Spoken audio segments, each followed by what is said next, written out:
changed a lot for me because when the book came out, the making of the book changed a lot for me because I was teaching these classes in a university in San Francisco. And as I taught these classes, or as I elaborated those classes, I realized the organization of the book. I realized how I wanted to structure my classes and consequently the book. And then as I was elaborating each chapter, or each part of the book, I realized how much I had to say. So I was almost like, oh my God, I have a lot to say. And so it was a deepening for me of what I assumed was normal and familiar. I realized the intricacy of my knowledge in a way, and what I wanted to share with the world. So that was really inspiring and deepening as I was writing the book. For my practice, I learned acceptance.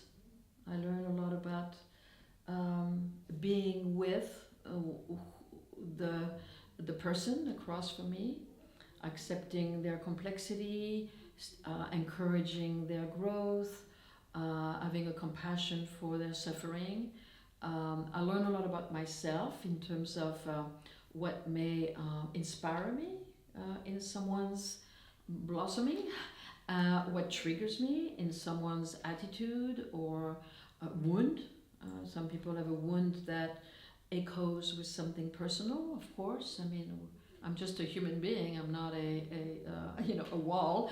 So I am being sometimes a little shaken. Not like it's going to show, or not like I'm going to be having a crisis, but I learned a lot about myself through my work. Accompanying people, seeing deep places in themselves, and being of assistance really helps me build my own self-knowledge along the way. It's being with people is like having an experience of mushroom in a way, right? Of discovery. Yeah, how do I teach what I learn? Well, the book is an attempt to teach some of what I've learned in terms of the method, in terms of the structure of how we can facilitate some work with sacred plants, in this case mushroom, but that's true for any expanded state of consciousness. It can be meditation, sweat lodge, dancing, painting, meditating. So the structure of the preparation, experience, and integration is valid for different practices, really. Anything that changes our state of consciousness is following the same arc, and I think it's all valid. What was the question again? Remind me. How do you teach? How do I teach? And then I try to elaborate, what does it mean to be a psychedelic guide? What does it require for me as a guide? What person do I need to grow inside me, or who do I need to be in my authenticity, in my skills, in my fragilities? How do I create an atmosphere of what we call the set and setting that is safe, that is informed, that is respectful, intentional? How do I guide the work? How do I implement my tools and skills in a way, my channeling of the medicine presence in the room? How do I assist people in crisis or in challenges during the work? It's never really a crisis, but it can be a challenge.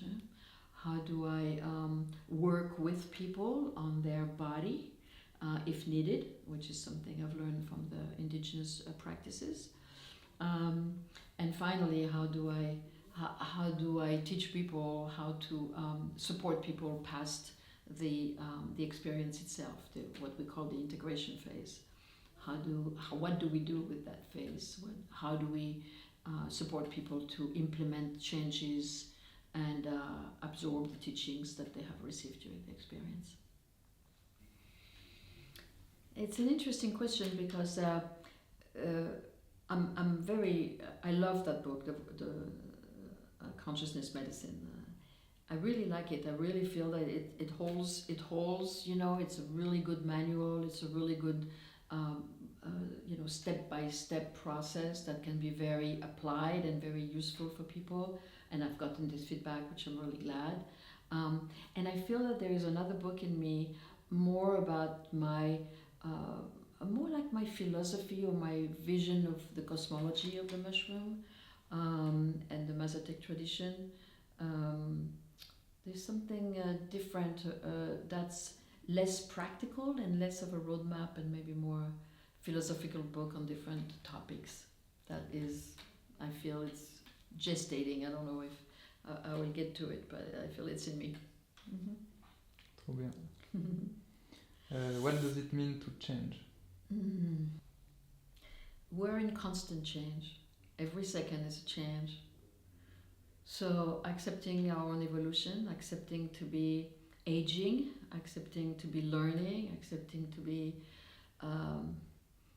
evolving. Everything affects us, everything teaches us something. If we want to listen, if we want to spend some receptive time to hear how everything impacts us. So change is unavoidable and it happens every second. So to change is to accept evolution.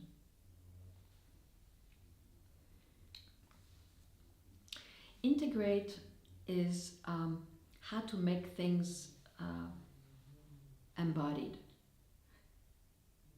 Not only, but also. Integrate is making meaning and making something real out of something that is more invisible. So in any practice, maybe sound healing, I look here because there's beautiful Tibetan bowls for the public, I'm not looking at the ground. If we do a sound healing, or if we do a drumming journey, or if we do a meditation practice, or if we take mushrooms, we are taken in spaces. We have insight, we have feelings, we have emotions, we have memories, we have a state in our body of relaxation, we have we're confronted with our own lies or addictive patterns. There's a lot of things that we gain during an experience, whatever the meaning of the experience is. And the process of integration is, what do we do with these things that we get during an experience? How do we make things real? How do we act on an emotion or a realization? How do we create more peace in our life if we feel like the sound healing journey has been putting us in such a relaxed state and we benefit from it? So it's to make things real and to put the seeds in our lives so they can grow. It's to continue the work that has happened during the journey, we call it. Mm-hmm. I think, well, it depends. I'm saying that because physical boundaries are necessary if they're necessary. If someone is in great distress, a holding of a hand is necessary.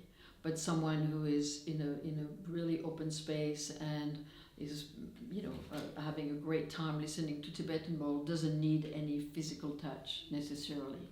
So in the Mazatec tradition, there is a great respect for physical boundary, and there is also a great technicality in assisting people when they are in challenging moments or places of fear or places of contraction or places of pain that come up in the body. And in that case, physical touch is very much beneficial.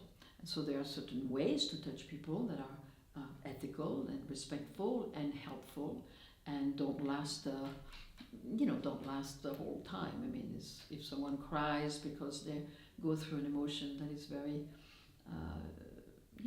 grieving, for example, it's useful to have a human being that's going to put a hand on a shoulder or hold a hand.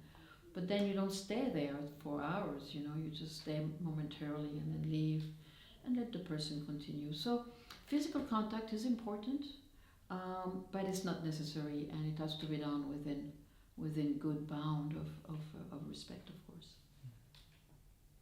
Well, a sense of trust, a sense of rapport, a sense of connection. The facilitator ideally should really have a sense of who the person is. It's not always true. I mean, a lot of the time we go into a meditation retreat and we don't necessarily have a meeting with the teacher, or we go to I don't know, to a dance retreat, and we don't necessarily have a meeting with a dance leader to explain what we're working on. Let's say we've lost a partner or a parent, and we go dancing and we started to fall apart. The facilitator may not know necessarily. So that happens, right? We don't always have, how could I say, the personal bond with the guide of the process. With psychedelics, of course, ideally, the facilitator has met and talked to the person who is going to do the journey and has a sense of their psychology and their biography and possibly the trauma history, what they're dealing with, their intention, so they can facilitate and support the process better. So it's really a matter of trust and connection, but it's really important. The more rapport, the deeper and the more productive the work. Mm-hmm.